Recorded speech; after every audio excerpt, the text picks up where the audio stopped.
Good afternoon and welcome to another VSA Capital Technology and Transitional Energy podcast with myself, Phil Smith, analyst, and guesting this week is David Scriven from our institutional sales team as Andrew is away on business. David, welcome to the podcast.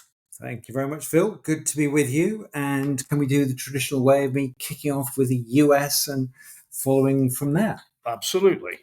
Sounds good. Well, just of curious note, so to speak, Mr. Trump's signature economic policy comes under Supreme Court scrutiny today as the justices weigh whether he has the authority to impose sweeping tariffs on imports under a law designed to use in a national emergency. Now, to be fair, the outcome from the hearing could take months, but it will eventually come to a vote and it will be an intriguing outcome. But anyway, more to tech and transitional energy. We are fireworks day, bonfire night. So we had a bit of a bonfire yesterday, but I hope it doesn't continue because the NASDAQ was down 2%, with tech being down more in percentage terms amid valuation concerns. And one of the sparks for this was Michael Burry, who predicted the subprime mortgage bubble burst that triggered the 2008 financial crisis. Now, he's placed bearish bets on Palantir and NVIDIA. I'll expand on Palantir later on. Sentiment was also not helped by Supermicro Computer and AMD, and I'll mention them a little bit later too.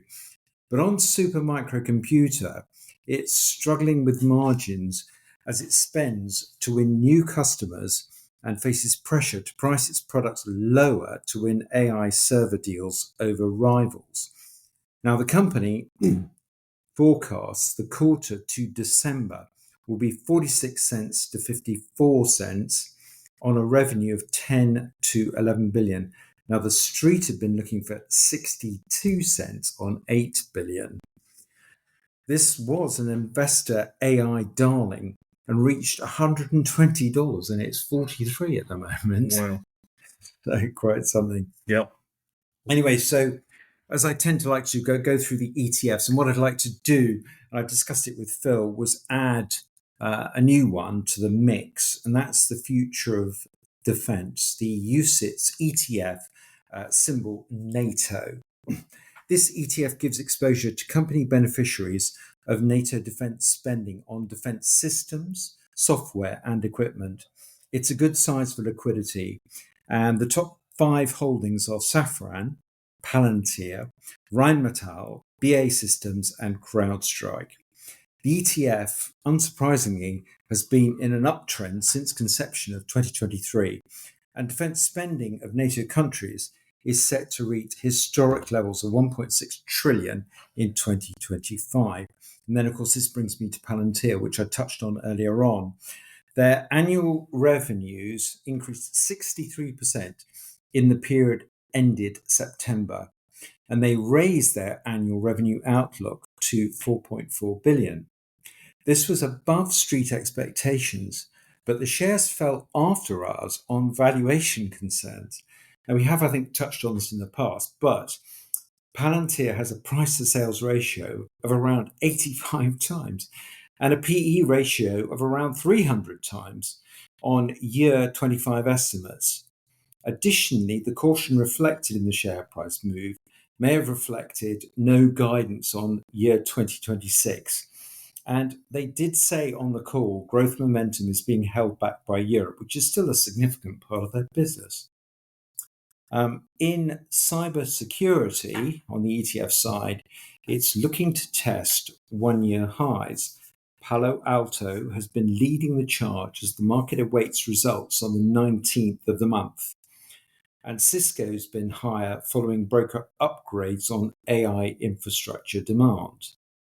Now, that key one, I guess we've all been looking for, and is, of course, the artificial intelligence ETF, which recently hit a 5-year high and has rallied from a low of 1,250 in April of 2025 to 2,230. Now, ASML and Taiwan Semiconductor are key top 10 constituents of the ETF and have been driving it higher, and less so AMD and Alphabet. Now, AMD delivered a Q3 revenue beat, but the stock was under pressure due to slowing quarter-over-quarter growth in its AI business and operating margins. The market valuation concerns asserting itself here. Now, just as an aside, big tech's impact is being actually felt on Main Street, and it's said to be affecting us over time as well, because in the US of A, more than half of Americans are now on the hook for spending up to twice the annual rate of inflation on utility bill increases. Rewiring America found that utilities have requested $29 billion in rate hikes this year. The culprit, you can guess, data center expansion and AI power demand. Mm-hmm. Rather interesting, I think. Yes, exactly.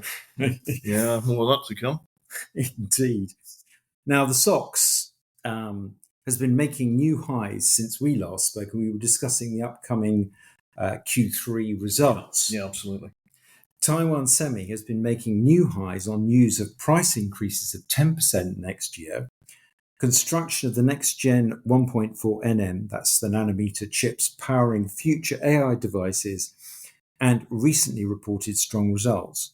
Micron Technology is making new decade highs following a spike in demand for memory and storage hardware and strong demand trends at South Korean rivals. SK Hynix has moved higher as it recently presented at its next generation product plans at the SKI AI Summit. Micron was 63 in April of this year, and they're now at 234. Admittedly, off a little bit over the last day or so. And finally, in the last two ETFs that I tend to cover, Clean Energy in a 6-month uptrend at the moment and set to test the all-time high of 1,148. Canadian Solar's shares have surged as solar sentiment in China was lifted by earnings beats from industry peers and the commercial operation of a battery storage plant in Australia. Eaton and Vertiv announced deals in liquid cooling in data infrastructure, i.e. cooling AI chips, in a fast-growing segment of the industry, along with other specialists like Schneider. Sumitomo Electric has had a strong share and volume move up following recently reported results and increased profit guidance for 2026. And finally, touching on the battery value ETF, has had a strong uptrend in the last 4 months.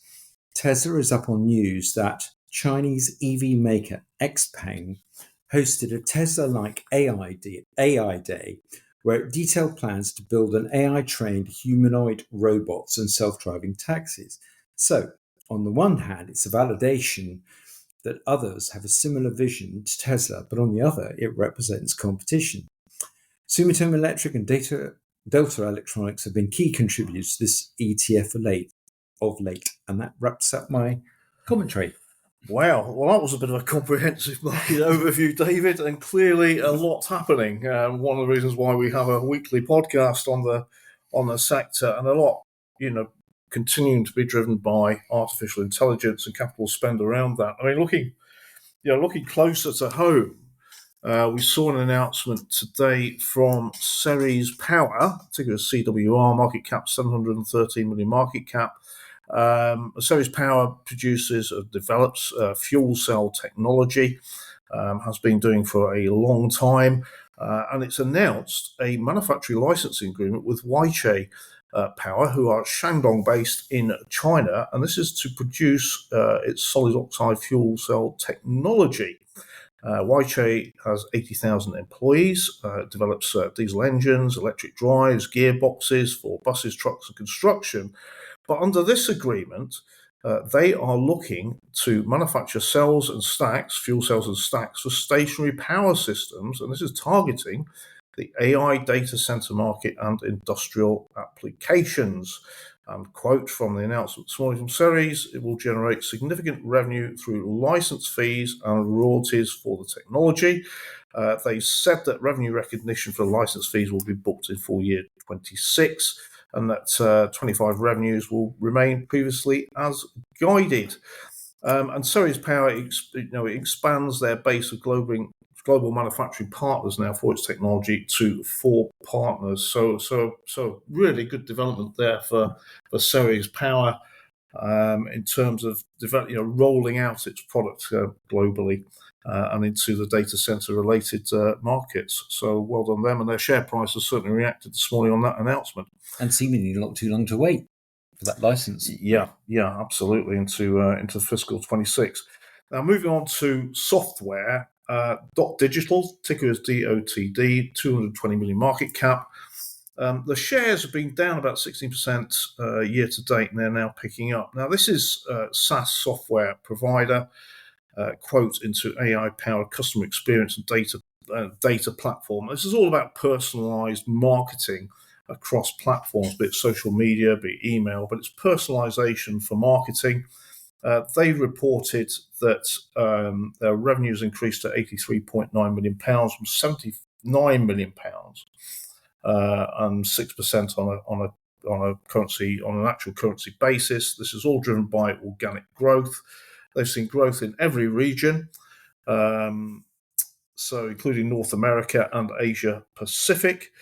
They've added new companies to their platform, Science and Sport, KFC, New York Botanical Gardens. You can see that this is an international business.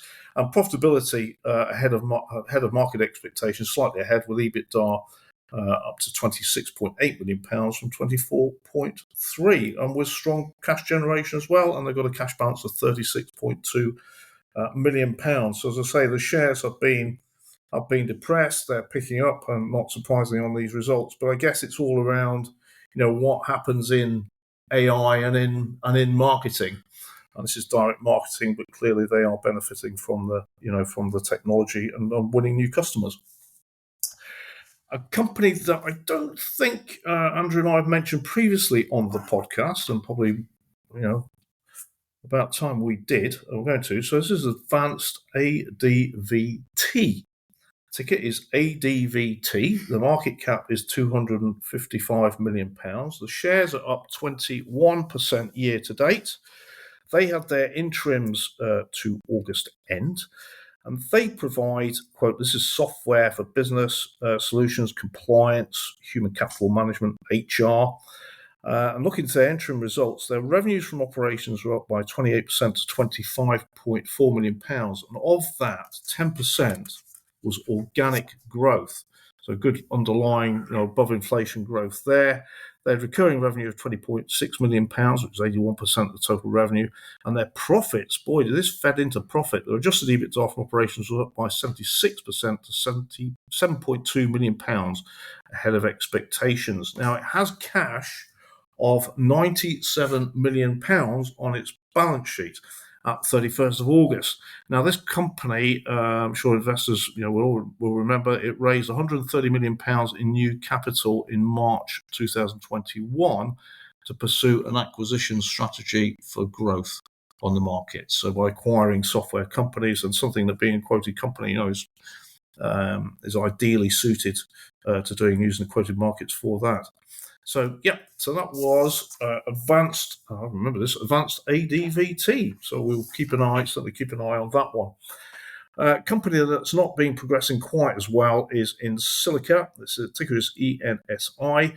They're an software ASIC design company. The shares have been down by 18%. Now there is exposure to automotive in there, but they've announced 2 new contracts for satellite service operators who are going to integrate their chips that are being developed by the UK Space Agency. And this is expected to generate about £1.6 million in revenue. And they stated in the update that they've delivered over 10 million ASIC chips for a premium automotive manufacturer, doubling shipments since September 2024. So new orders for them. Another little company I've spotted this week, and again, I don't think we've covered this one before, is IntelliAM AI PLC.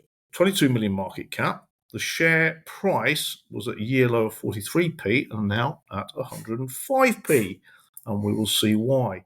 They develop AI software solutions for manufacturing and engineering. And their software is used by, they quote, half of the world's top 12 food and drink companies. What does their software actually do? Well, it's all about monitoring machines that are producing and giving early warning about failures that may occur in the machinery. And that allows very proactive maintenance and, of course, increases throughput and reduces future maintenance costs. They reported first half revenue £2.4 million, up from £0.9 million a year earlier. And of that growth, of that £1.5 million growth, 48% was organic, and the balance was acquired. And they acquired a company called 53 Degrees in July of 2024. Now, with this, they've seen the recurring revenue rising. They picked up new engagements with Muller Dairy Company, Mars Inc., Inspired Pet Nutrition.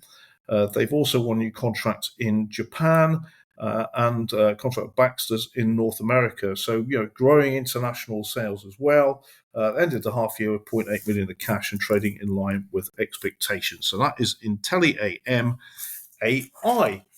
And that, I think, really, in terms of UK company announcements, those were the main ones that I saw this week, David. But to be honest, it's all been about the US, the US markets and what's happening there in terms of the artificial intelligence shares and, how valuations, we see whether or not those valuations hold up. But clearly, artificial intelligence is having its influence very heavily across all of the tech markets, and ultimately, of course, transitional energy, because as you were pointing out earlier, it's the demand on the power grids and the impact on what needs to be done for grid infrastructure.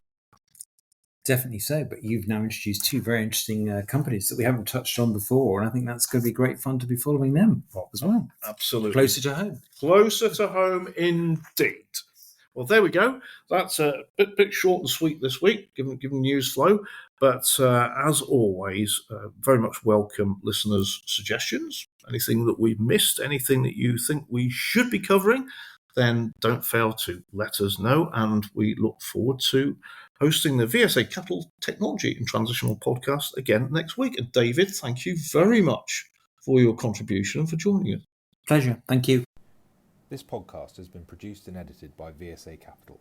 It is intended for information purposes and not as investment advice. The information is intended for recipients who understand the risks associated with equity investments in smaller companies. Please do your own research and do not rely on a single source when making an investment decision. VSA Capital may derive fees from this content and seeks to do business with the companies mentioned.